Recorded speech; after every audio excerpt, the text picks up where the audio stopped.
Olá, pessoal.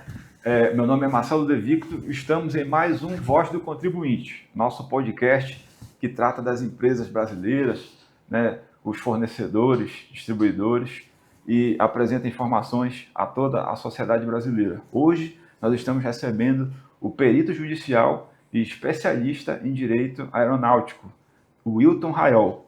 Nós vamos tratar da crise no setor aéreo da aviação brasileira e também da segurança em voo, direito aeronáutico e muitos fatos relacionados a essa perspectiva. Seja bem-vindo, doutor. Obrigado, Marcelo, obrigado pelo convite, um prazer estar aqui, muito honrado com o seu convite, ter vindo hoje aqui participar do seu programa, e estamos juntos aí para tratar dos assuntos aí relacionados ao setor aéreo. Muito obrigado pelo convite. É uma satisfação ter você aqui, né? A gente sabe que hoje todas as empresas brasileiras estão com recuperação judicial através do dispositivo Chapter 11 nos Estados Unidos da América, né? Latam, Gol, Azul, linhas aéreas, bem como aconteceu no passado a questão da Varig, né? Que era a grande empresa, doutor, do Rio Grande do Sul. A Varig a Varig chegou a ter um lucro de R$ 1 bilhão no Brasil. Era uma empresa que pertencia à Bolsa de Valores, né? E naquela época a Varig era a grande propulsora de desenvolvimento, né? De indústria, de comércio. Os homens de negócio, as mulheres de negócio viajavam de Varig, né? E de repente, entre 2000 e 2010, a empresa veio à falência. Então, alguns pontos, pessoal, a gente quer deixar claro a todos os contribuintes, né? Você empresário, taxista, você do corpo de bombeiro, policial militar, enfim, todas as profissões que são profissões onde lhe coloca numa situação de contribuinte. Toda vez que você vai no supermercado, compra alguma coisa, você ali está sendo materializado a sua função de contribuinte. É importante que se diga, em relação ao setor de aviação brasileira, algumas situações que vêm ocorrendo, alguns fatores que nós temos que analisar com calma, tecer com bastante tranquilidade, que é a judicialização em massa. Judicialização em massa. O Brasil é líder mundial em ações judiciais contra companhias aéreas, o que eleva os custos e afeta o caixa das empresas. Os custos operacionais elevados, o preço do combustível, a mão de obra e a manutenção de aeronaves representam desafios significativos para as empresas, correto? Falta de planejamento estratégico, né? A ausência de uma visão de longo prazo dificulta o desenvolvimento e a competitividade do setor. Esse é um outro fator, doutor, que atrapalha muito as empresas de aviação aérea. Dependência de condições climáticas, né? O transporte aéreo é sensível às condições meteorológicas, o que pode levar a atrasos e cancelamentos de voos. Lembrando que, em relação a esse fator, pessoal, existe uma eventualidade, né? Os maiores problemas da aviação brasileira hoje são a parte da carga tributária, o custo operacional, né? Possíveis sequestros, periculosidades, etc.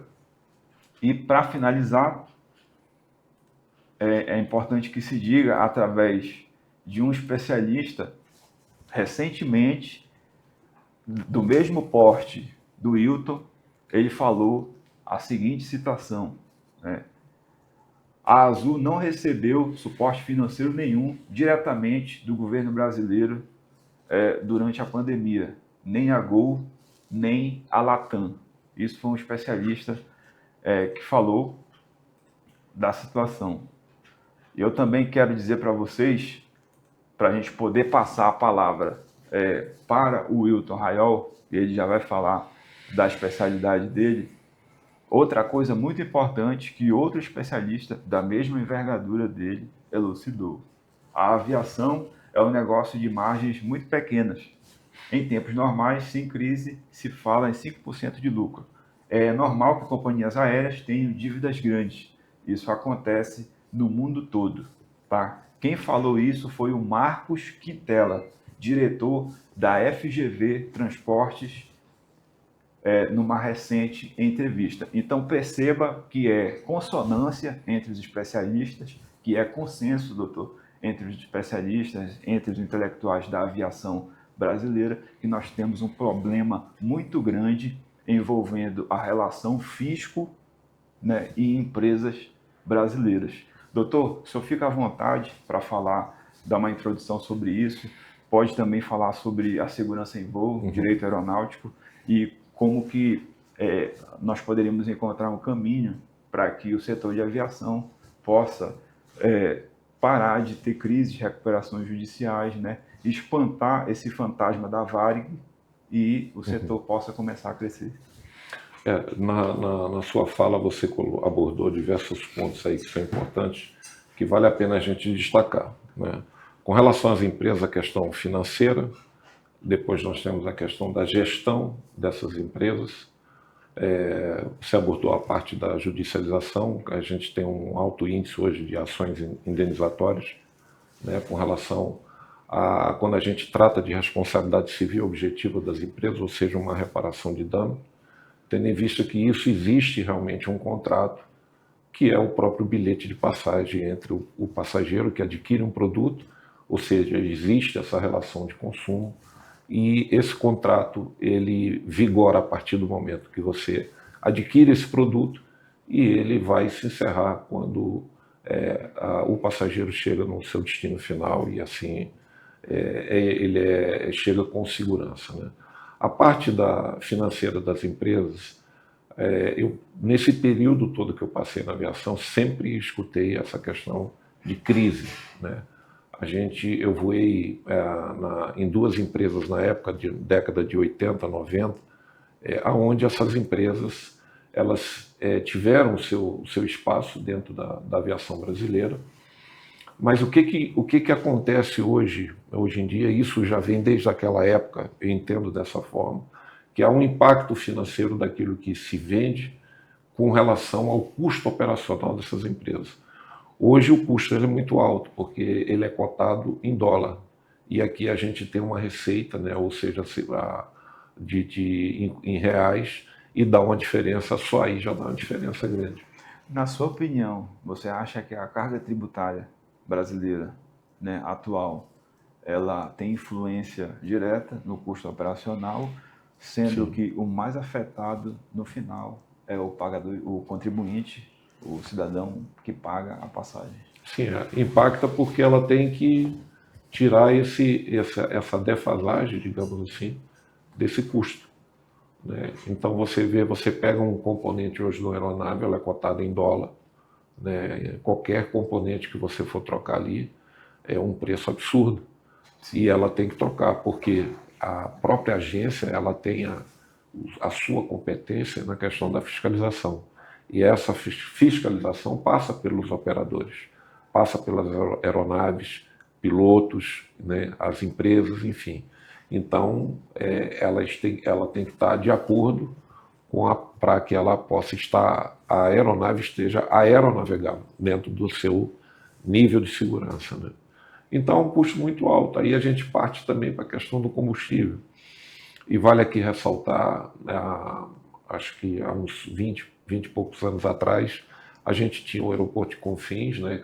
Vale a gente ressaltar esse ponto, era um elefante branco. Ninguém queria operar lá porque Pampulha era mais interessante para as aeronaves operarem lá, estava no centro, né? Só que a parte operacional começa a ficar difícil, como a gente vê hoje com Congonhas, né? O número de decolagens dia lá, a operação, então isso vai impactando no fluxo do tráfego aéreo, né? Na necessidade do passageiro de ter um aeroporto mais próximo para resolver o problema dele. E voltando à questão de Pampulha e de Confins era muito, digamos, contramão com o passageiro, muito distante. O que o Estado fez na época, o governo fez?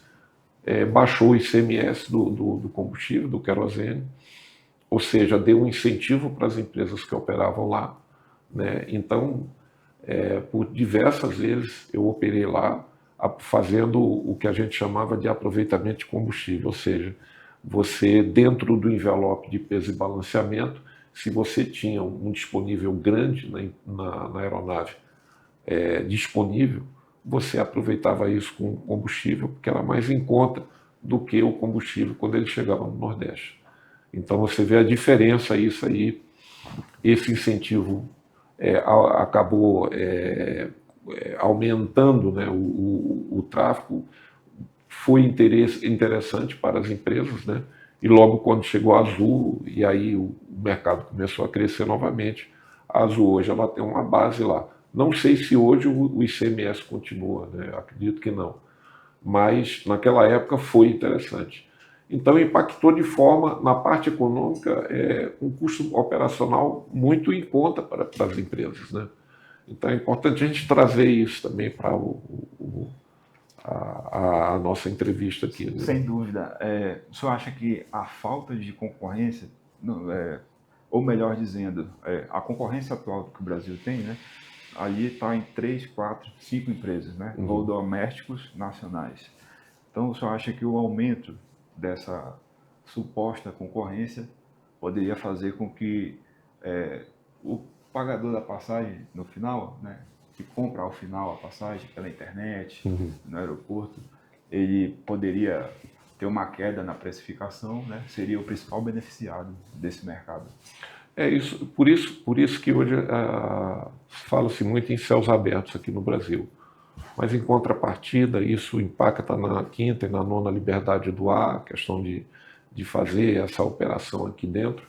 Né? E o que isso pode trazer? A gente vê o sindicato está trabalhando contra a aprovação disso, de céus abertos, mas a gente tem que chegar a um equilíbrio das coisas. Né? Então, quando você vê a agência ela aumentar a concorrência, obviamente, você vai ter uma guerra tarifária muito boa. Sim. Então, o cliente ele vai poder escolher ter mais opções no mercado dentro daquilo que ele quer na sua viagem, no seu pacote. E as empresas poderão vender até pacote interessante, né? E aí a gente baixaria o preço. Inevitavelmente a queda, né, na precificação. Sim, né? Sim, com certeza. Então, doutor, na sua obra Direito Aeronáutico, volume 3, o senhor destaca a importância da formação de pilotos para a segurança operacional, como a pressão financeira decorrente de altos impostos e litigios judiciais poderia comprometer os investimentos das companhias aéreas em treinamentos e certificações.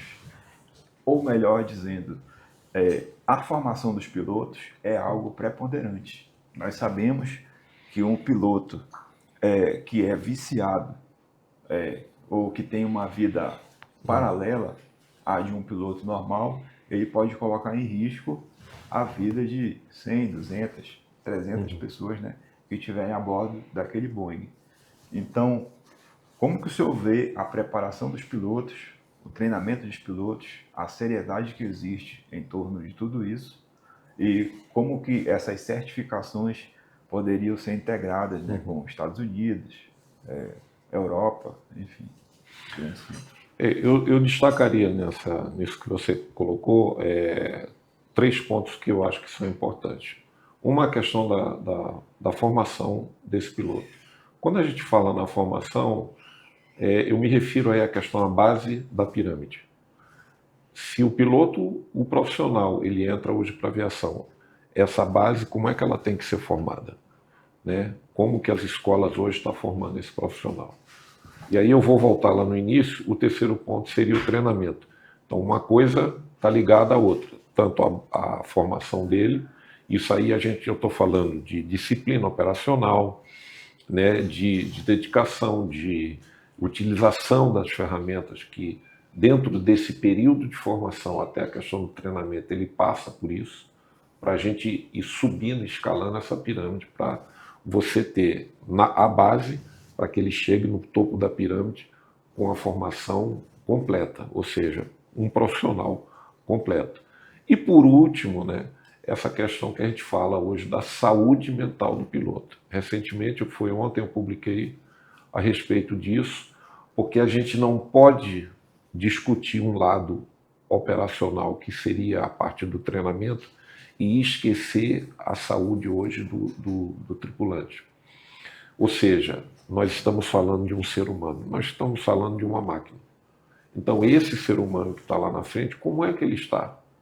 Ele tem alguns conflitos pessoais, como que está a saúde mental dele, né? Como que está a questão, sendo gerenciada a questão da fadiga, hoje dentro das empresas aéreas.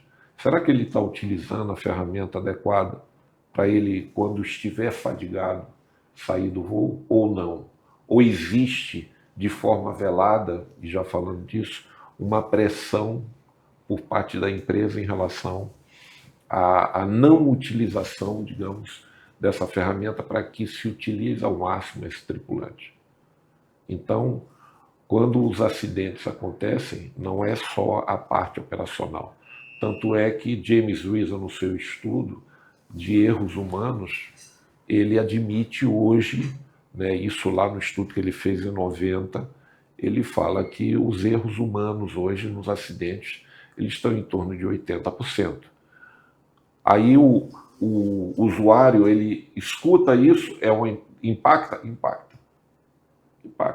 Porque ele tem que entender que lá na frente, volto nesse ponto, tem um ser humano. Agora, como que ele está trabalhando? De que forma? Qual é o cuidado, não só as empresas e ele mesmo? Porque a gente vê casos hoje de transtorno depressivo, transtorno de ansiedade, que tem. Posso te dar uma estatística que foi feito um estudo em 2015, com mais, lá nos Estados Unidos, com mais de 1.800 pilotos a respeito disso. E a porcentagem ela é alta. Né? E aí se pergunta, por que é alta? Por que o tripulante hoje com depressão ele está voando? Não, então tem alguma coisa errada. Pressão às vezes da empresa, medo de perder o emprego, saúde mental, família, e aí você vai puxando uma série de coisas que acaba levando a essa condição. Pessoal, eu vou olhar para essa câmera aqui, né? E vou falar para vocês que o doutor acabou de falar, doutor Hilton, tá? A questão da saúde mental. Profissões como essas, onde pessoas estão guardadas por esse profissional, né? Como o corpo de bombeiro, o bombeiro militar, o policial militar, o piloto, né? Que ali está a bordo, comissário de bordo, passageiros, 300, 200, 100 passageiros. Esse tipo de profissional tem que ter a saúde mental adequada, né? A gente sabe que existe hoje uma secretaria no Distrito Federal que foi criada, doutor, pelo governador Ibanez para cuidar apenas de saúde mental. Então eu quero a todos os contribuintes, no nosso público, levantar essa questão, a importância não só dos pilotos, dos profissionais da aviação de ter saúde mental, mas o policial militar, o bombeiro, né, o empresário, que tem muita gente ali que depende daquela operação, comércio exterior, você que é da área do Detran, ou taxista, enfim, seja quem for, a questão da saúde mental é importante a todos, mas existem áreas como essa da aviação, um piloto que está ali, 300, 200 pessoas dependem da atuação dele. Né? Um policial do BOP, um policial militar, no meio de uma operação, se ele não tiver com a saúde mental adequada, ele acaba matando o inocente ou acaba se exacerbando na função dele. Então, vamos ter cuidado em relação a isso. Importante, pode falar. Importante ressaltar também que eu queria até destacar aqui, eu escrevi um artigo, isso foi publicado numa revista, que fala exatamente a respeito disso. Isso me chamou muita atenção, que é sobre a psicologia como uma ação, como uma ferramenta na prevenção de acidentes, né? Não só a questão que eu falei aqui da fadiga, mas outras coisas que impactam na vida do profissional. Uma delas é o afastamento da família, né? Então, o convívio com a família é muito importante, sem contar o estresse do dia a dia, né? Há uma cobrança, uma exigência desse profissional quando ele está operando, e vale ressaltar aqui que você falou da saúde mental, é exatamente no momento das ações que ele tem que tomar, e aí você faz um comparativo com o médico que está numa sala de cirurgia, e a tomada de decisão ela tem que ser assertiva, de modo que ele vai salvar ou o paciente ou o piloto vai salvar 200 que estão lá atrás da tripulação. E a saúde mental dele é preponderante para ele. Exatamente. Vide, aí abro um parênteses com relação ao acidente recente da Air India, né? Onde ontem eu até publiquei sobre a saúde mental e a segurança operacional. São duas coisas distintas e a gente vai poder, dentro desse acidente, tirar várias lições que envolvem a parte das ações do piloto, a segurança do voo, a parte mecânica do que aconteceu, né? Isso eu estou falando envolvendo tudo, até mesmo a questão do treinamento, com a parte da saúde mental, da saúde do piloto.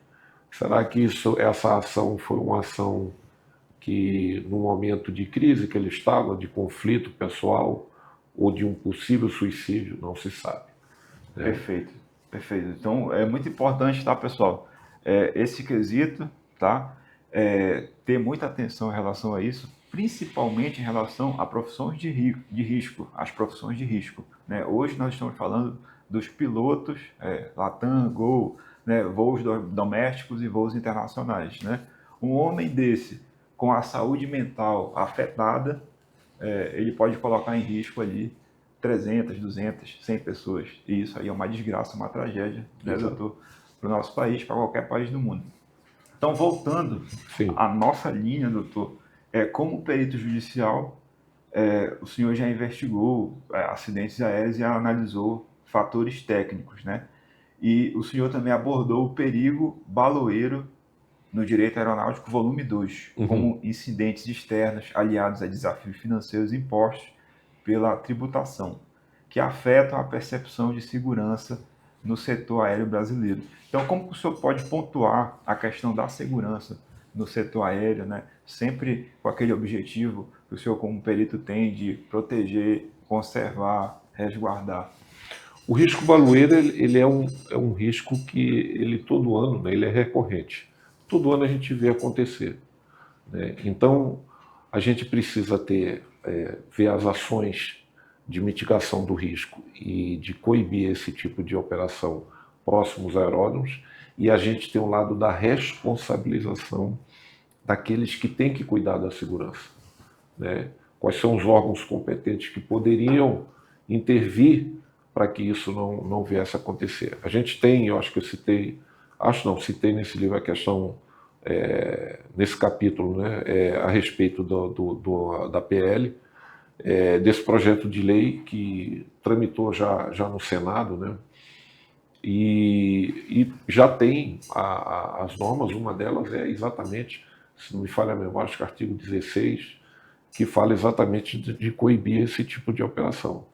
Né? Então, como que eu vejo isso e o que me preocupa é que todo ano a gente vê isso acontecer e nada é feito. Então, eu sempre foco numa força-tarefa que deveria existir para que a gente afaste o perigo, né? Porque a gente trabalha com duas frentes.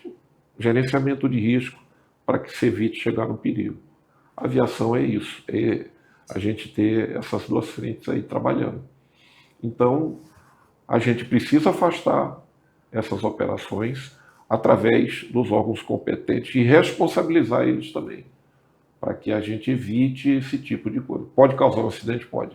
A gente não pode ser reativo, ou seja, acontecer e depois tomar providência. Porque a aviação ela é prevenção. Exatamente. A gente trabalha com o preventivo. Exatamente. Não se trabalha, tem que ter a proatividade para se trabalhar, para ter um nível, como eu falo, e isso está no conceito da segurança operacional, o que se chama de nível aceitável. E a importância, pessoal, da manutenção preventiva é que na aviação não tem como você remediar uma tragédia. Muitas vezes, né, 90%, 80% das vezes, você não tem como remediar uma tragédia.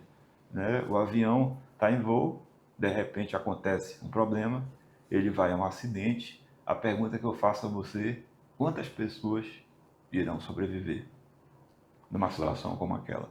Então, daí a importância da manutenção preventiva que o Wilton Raiol coloca, ele que é perito judicial e especialista em direito aeronáutico. Doutor, a sua trajetória inclui um mestrado em segurança de voo e aeronavegabilidade pelo ITA. Todo mundo sabe, né, pessoal, quem é o ITA, né, que é a grande escola de aviação do Brasil. Até para passar no vestibular do ITA, né, doutor, no Enem do ITA, é algo bem... não é fácil, não é qualquer um Ela é bem que entra.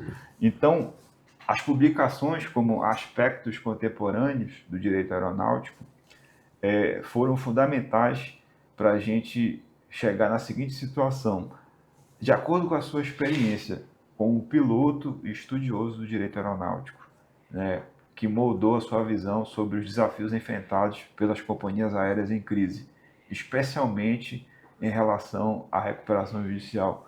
Como que o senhor vê essa relação, né, das companhias aéreas em crise, a recuperação judicial e o direito aeronáutico, esse conhecimento do direito aeronáutico, permitindo que as empresas possam sair dessa situação, né, sem maiores problemas, sem ter que ir para os Estados Unidos e aplicar um dispositivo como o Chapter 11, pedindo recuperação judicial. Exato. Bom, falando um pouco do livro, esse foi o meu primeiro livro, Aspectos Contemporâneos do Direito Aeronáutico. Eu fiz uma abordagem de alguns temas que eu já vinha escrevendo, né? Responsabilidade civil, penal, o Código Civil, enfim. E falei um pouco também sobre alguns estudos, alguns casos que aconteceram na aviação, onde se aplica o direito aeronáutico, né? Mas separando os pontos que você colocou, eu volto nessa questão das empresas em relação a esse custo, a parte operacional, dizer a você que realmente tem muita gente que não sabe por que as empresas é tão caro hoje esse custo operacional, né? Então, eu entendo dessa forma que é a parte daquilo que é cobrado em dólar e uma receita que ela tem aqui na nossa moeda, que é o real. Então, há essa defasagem. Agora, dentro desse escopo da questão que envolve a parte financeira, tem a parte da gestão, a parte operacional, como que ela está sendo gerenciada. O país ele é muito grande, a gente precisa do transporte aéreo. E talvez, doutor, seja importante uma audiência pública, né, com os intelectuais Sim. do setor da aviação brasileira. Exato, para poder ver o que... Porque a gente vê no passado, Marcelo, as três maiores empresas, a Varig, a VASP, a Transbrasil, elas tiveram por algumas, eu não digo diversas vezes, mas aqui procurando o governo para que o governo pudesse dar esse subsídio, dar essa assistência para elas. Porque elas chegavam ali no vermelho e o governo vinha e ajudava. Mas chegou um momento que o governo não pôde dar mais essa ajuda. E aí o caixa ficou baixo, entendeu? Então, em contrapartida, a gente tem um país que tem uma extensão territorial muito grande e precisa do transporte aéreo, né? Então, há um gasto muito grande e isso, ou você trabalha aí com um custo operacional, digamos, que seja adequado, não digo baixo, para não impactar na segurança, né?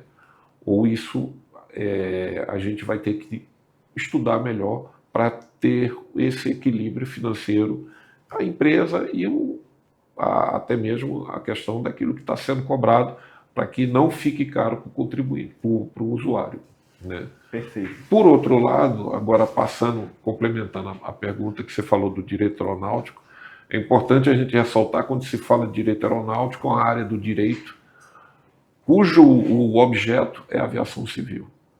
E aonde ela está trabalhando? Ela trabalha na segurança, na parte de investigação, infraestrutura aeroportuária, né? Licenças, pilotos, infrações, então uma série de coisas que ela está ali hoje atuando em consonância. Pessoal, eu queria chamar a atenção para uma situação, tá? O Wilton, que é especialista, ele veio hoje aqui exatamente por causa, não só para tecer sobre o setor da aviação, mas eu quero chamar a atenção de vocês para o caso da Varig, que ocorreu recentemente. Essa notícia é do ano passado. A União deve pagar 4,7 bilhões à massa falida da Varig após 30 anos na justiça. Nós não podemos permitir que as empresas brasileiras, né, que são poucas hoje atuando no setor, possam ter o mesmo destino da Varig, a empresa gaúcha do Rio Grande do Sul, que chegou a faturar R$ 1 bilhão no Brasil, né, e ficou conhecida no mundo inteiro, que as outras empresas da aviação brasileira tenham o mesmo destino. E o Wilton, que é um especialista no setor, apaixonado pela aviação brasileira, junto com um grupo muito grande de intelectuais, de pessoas com responsabilidade, não podemos permitir que isso aconteça. Hilton, sabendo do caso que ocorreu com a Varig, infelizmente foi uma situação fatídica e que os ex-funcionários da Varig, né, chegaram até a ser filmados chorando, e foi uma situação emocional também, de impacto a todos eles, os colaboradores. Como que você vê uma empresa que atuou durante 50, 60, 70 anos e no final o que ela tem no seu destino é a falência? Marcelo, o final é muito triste. Eu já vivenciei isso na época da Transbrasil. Eu trabalhei durante 10 anos lá, né? E tinha profissionais que estavam há bastante tempo, até mesmo desde o começo da empresa. E muito se fez, até mesmo os próprios funcionários, lutando ali para que ela não deixasse de operar. Porque existia aquela paixão pela empresa. Você participou ativamente, né? Participei. Então, assim, nós tivemos momentos em que ela chegou a pagar, para você ter ideia, até em 2, 3 vezes o nosso salário. E nunca se imaginava, e agora respondendo só a pergunta, a questão da Varig, por ser uma empresa sólida, né? A Varig é a Varig, pô, desde 27, que, né, ela fez um nome. Quando faltou o nome agora aqui, a Pané do Brasil, né, ela cessou as suas operações, ela deu continuidade a isso aí e voou o mundo, né? Então a Varig, ela tem um nome, né? Então nunca na minha cabeça, né, imaginava passar que a Varig fosse chegar à falência, né? Então nas entrelinhas a gente nunca vai saber aí. Uma hora diz uma coisa, outra hora diz outra hora é gestão, outra hora é a fundação, outra hora é o presidente. E a perda do legado, né? Então, assim, deixou uma marca muito, muito, muito forte para os funcionários, né? Porque o pessoal gostava, né? Não só da Varig, mas Transbrasil, não sei a Vasco, mas é muito triste a gente ver um final de uma empresa por questões financeiras ou questões de gestão, né? A gente Exatamente, gestão. É muito ruim, né? O senhor foi citado no acordão do STJ sobre a responsabilidade do comandante de aeronave. Com sua expertise em perícia judicial aeronáutica, pode contribuir para esclarecer responsabilidades em caso de falhas operacionais ou financeiras em companhias aéreas, especialmente em processos de recuperação judicial. Então, assim, o senhor foi citado no acordão do STJ sobre a responsabilidade do comandante da aeronave. Como que foi essa... Isso foi um trabalho que eu fiz a respeito foi até um TCC, quando eu estava fazendo a especialização em Direito Aeronáutico. Então eu falei sobre a responsabilidade do comandante e trouxe com isso, dessa responsabilidade, os reflexos jurídicos dentro da função dele. O que é o comandante hoje dentro da aeronave, né? E aí houve essa citação no STJ, né? Falando exatamente dessa responsabilidade do comandante. Qual é o papel dele? O comandante hoje ele tem a sua investidura até mesmo como um agente público, né? Então, ele, dentro daquilo que do Código Brasileiro da Aeronáutica, né, ele traz lá no seu artigo 65, e aí ele vai até o 170, mas um ponto importante que chama atenção, e eu sempre bato nisso, é que fala que o comandante ele é o responsável. Quando a gente traz a palavra responsável, é aquele que responde por todas as suas ações. Ele é o condutor. Ele é o condutor. A partir do momento que ele é designado, conforme a lei do aeronauta, que utilizou esse termo no seu artigo 7º, né, a nova lei do aeronauta lá, a 13475, em 2017 ela falou isso. O comandante da aeronave ele é designado, ou seja, ele é escolhido, ele é colocado como preposto da empresa para responder toda e qualquer situação que aconteça a bordo. Então, a partir do momento em que ele se apresenta e assume a sua função, ele é designado e ele é colocado lá, aquilo tudo que está dentro da legislação, ele vai ter que seguir e obedecer, né? Ou seja, é o que todo mundo fala hoje, ele é a autoridade máxima. Então, qualquer decisão passa por ele. Doutor, na cabine, a gente sabe da situação do World Trade Center, que ocorreu em 2001, né? O sequestro dos aviões da American Airlines, né? Com destino ao World Trade Center. E naquela situação, mais ou menos 5 terroristas, né, em cada avião, conseguiram atingir o Pentágono, Torre 1 e segunda torre do World Trade Center. Numa situação de sequestro, onde o piloto, o comandante, ele é abordado em efeito surpresa, né? Qual é ali a mentalidade que ele precisa ter, a saúde mental e supostas técnicas de segurança para que ele consiga reverter aquela situação e não deixar o sequestrador tomar de conta, né?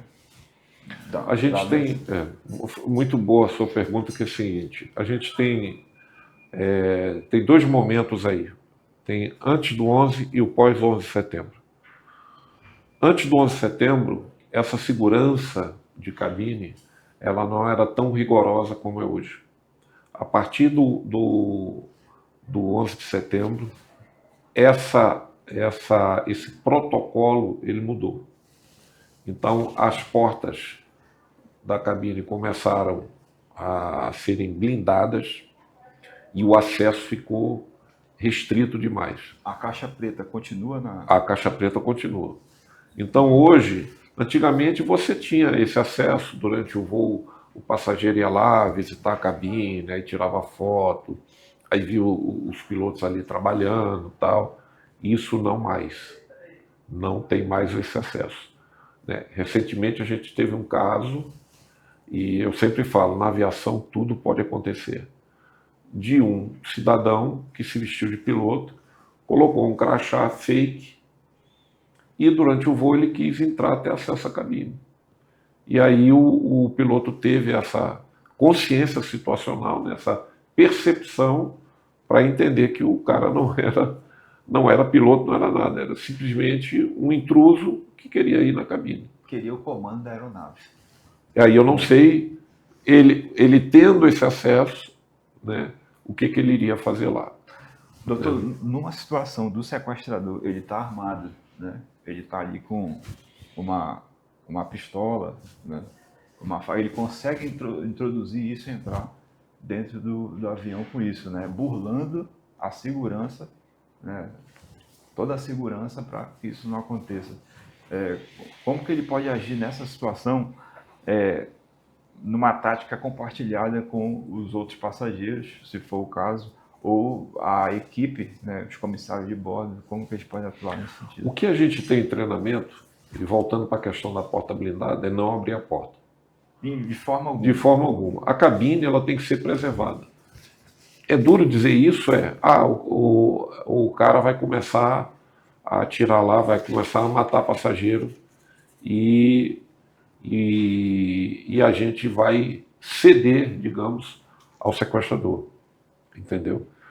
Quando ele toma posse do controle da aeronave, aí fica mais difícil. Então, por isso que a cabine ela tem que ser preservada nessas situações para que ele não tenha um acesso lá e não tome o controle da aeronave. Entendeu? Eu vejo dessa forma e assim são os protocolos de segurança que devem ser seguidos. Então, atenção, pessoal, abrir a cabine da aeronave, os pilotos, né? É proibido abrir a... Durante o voo, não mais. Acesso hoje, durante o voo, quando a comissária vai lá, tem casos, por exemplo, que a refeição é deixada na porta, ele abre. Em caso do infrator, o passageiro hoje ele é isolado, né? Então, hoje a gente coloca o carrinho da galha e trava ali para ele não passar. Né? Quando o comandante vai ao toalete e volta, e existem procedimentos hoje que fica um comissário na cabine acompanhando o piloto que fica lá dentro, né? Então, tem uma série de protocolos aí agora. Perfeito. E no caso de startada a situação de perigo, com infratores dentro da aeronave, bandidos, colocando em risco outros passageiros, o piloto tem autorização para manter a cabine fechada e não abrir hipótese alguma. Não abrir hipótese alguma. E aí, é bom a gente, vale ressaltar aqui que os comissários, né, eles têm e recebem treinamento para conter esse passageiro, que é o passageiro indisciplinado, né? Então, esse treinamento eles recebem e aí imobiliza ele, existem algemas de plástico, né? Enfim, aí é seguido todo o protocolo. Como ele não está com nenhuma arma branca ou armado, né? Aí é só imobilizar e deixar ele isolado. Doutor, perfeito. Atualmente, o senhor ocupa o cargo de assessor da presidência do Sindicato Nacional dos Peritos da Justiça, que é o Simpejust, e membro consultor da Raiol Consultoria Aeronáutica, empresa com sede em Brasília, atuando como perito judicial e extrajudicial. Eu queria que o senhor olhasse para essa câmera agora e falasse uma mensagem a todos os peritos e profissionais da aviação brasileira da importância da gente falar sobre as crises no setor, da gente falar sobre o direito aeronáutico, da gente resguardar a segurança das pessoas através dos conhecimentos da área e, com isso, garantir, proteger, né, que é uma das funções do direito aeronáutico. Bom, eu estou como assessor do Sindicato Nacional dos Peritos da Justiça, hoje assessorando a presidência. É uma área nova, digamos assim, dentro do sindicato. A parte de investigação, né, da parte de perícia, né, da aviação. É importante a gente ressaltar a questão do trabalho desse profissional. O perito hoje judicial, ele é aquele profissional que tem a expertise, designado pelo juiz que está dentro do processo, e ele vai auxiliar, ele vai responder ao juiz todos os quesitos que são colocados ali, ou seja, esclarecer tudo através de um laudo a respeito daquilo que está sendo tratado com relação ao processo em si. Sobre a questão da segurança, a segurança hoje, a importância da segurança hoje na aviação, ela trabalha exatamente com pontos importantes. Então, uma delas é a questão do gerenciamento do risco, ou seja, o risco nada mais é do que a questão da probabilidade e da severidade, que são dois pontos importantes que a gente deve considerar, e a gente trabalha mitigando esses dois pontos para que se evite, se diminua tanto a probabilidade quanto a severidade, para que a gente não chegue numa condição perigosa.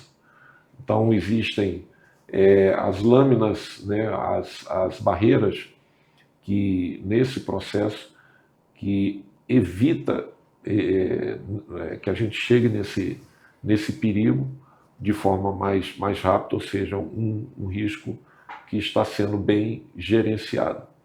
Com relação ao direito aeronáutico em si, a importância hoje do direito aeronáutico no Brasil, onde todos os elementos que estão envolvidos dentro dessa disciplina, eles fazem com que a gente possa trazer esclarecimentos de todas as áreas que estão envolvidas dentro do setor aéreo, seja na parte de investigação, seja na parte operacional, na parte das infrações, a própria segurança mesmo em si, infraestrutura aeroportuária, ou seja, todo um escopo daquilo que essa matéria ela faz parte dentro do setor aéreo. Então, basicamente, a gente vê que a disciplina hoje do direito aeronáutico em si, quando a gente aborda esse tema, ela vai para diversas áreas, conforme que eu já relacionei, já citei.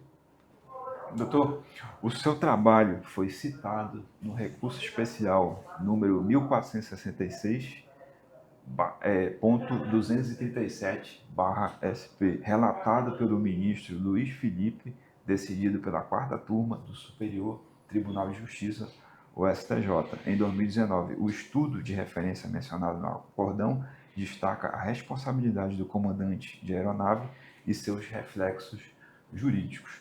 Conforme esse recurso 1466/237, como que o senhor avalia a conduta do comandante da aeronave fora da sua vida profissional? Ou seja, como que deve ser aí o estilo dele de vida, né? Alguns pontos do estilo dele de vida.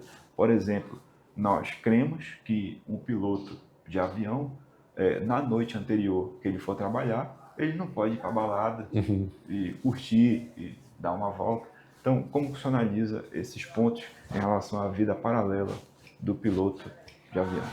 Aí é que eu volto, Marcelo, na questão que eu falei para você da responsabilidade. O piloto, ele é a liderança. O comandante, ele é a liderança. A liderança, ela tem que se manter firme. Ou seja, todos os membros da tripulação que estão cumprindo aquela jornada, ele tem um líder. Esse líder é o comandante.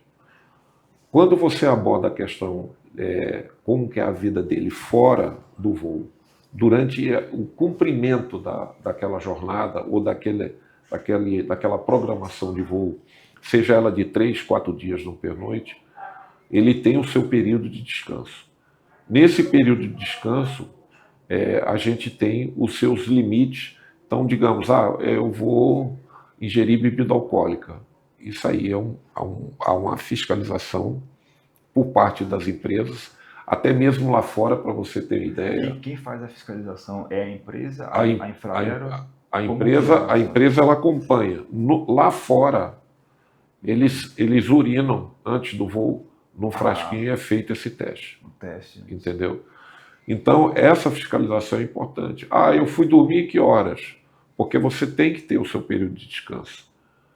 Mas e no Brasil, como que é feita essa fiscalização? O próprio tripulante, ele tem que monitorar isso e as empresas têm que também ficar de olho, né? Porque como é que está sendo o descanso dele? Então, se ele tem essa oportunidade... A questão de medicação, ele também tem que ter cuidado. Né? Exatamente. Por mais que seja uma medicação. Exatamente. Será que ele está tomando remédio tarja preta? Eu não sei. Então, eu acho que essa tem que intensificar essa questão da fiscalização com relação à vida do profissional. Pessoal, é importante que se diga, tá, sobre as empresas de aviação brasileira, que existe atualmente uma crise no Brasil. E nós, que representamos o contribuinte e a sociedade, não estamos felizes com isso, né? Independente da bandeira partidária do governo A, B, C ou D, o que nós queremos sempre é o bem da aviação brasileira.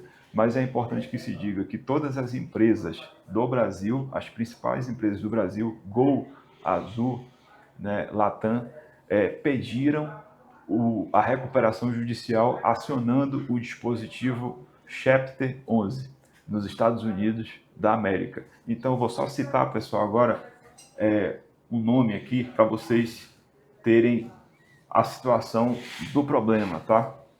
O nome que é importante vocês saberem são as instabilidades macroeconômicas.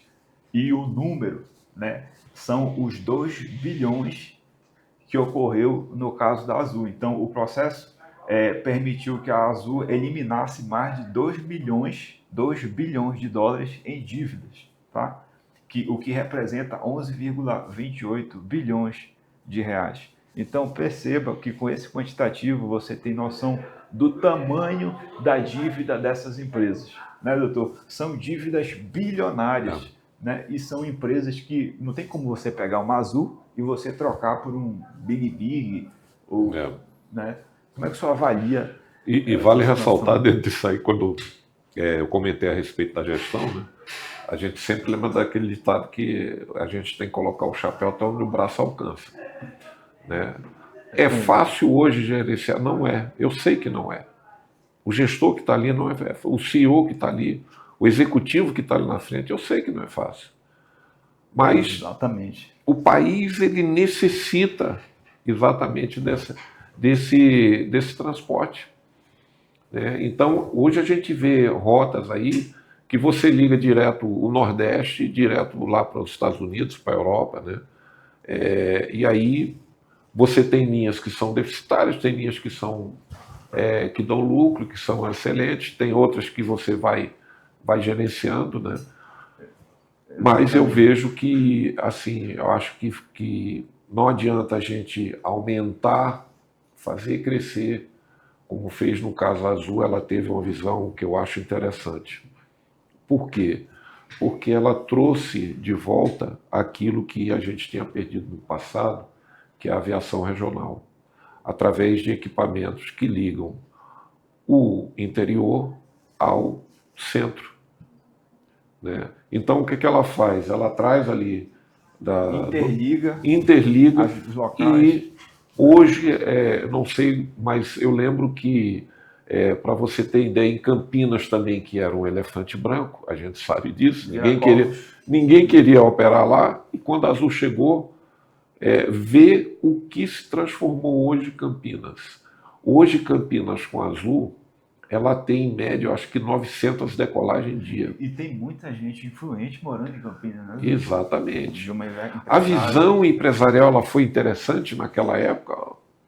Pô, show de bola, entendeu? Porque tinha um espaço, tinha aeroporto, já estava tudo pronto. Hoje a Azul ela tem uma universidade ali do lado, tem pessoas que moram. Quando você traz isso para o aeroporto, tudo cresce ali em volta do aeroporto. Você tem turismo. Você trabalha outros mercados. Outros mercados, entendeu? Outros segmentos. Então, eu vejo assim, ela trouxe essa parte que é importante. Agora, me causou espécie o fato dela já estar com a dívida e aumentando. Eu nunca imaginaria que a Azul chegasse onde ia chegar com rotas internacionais.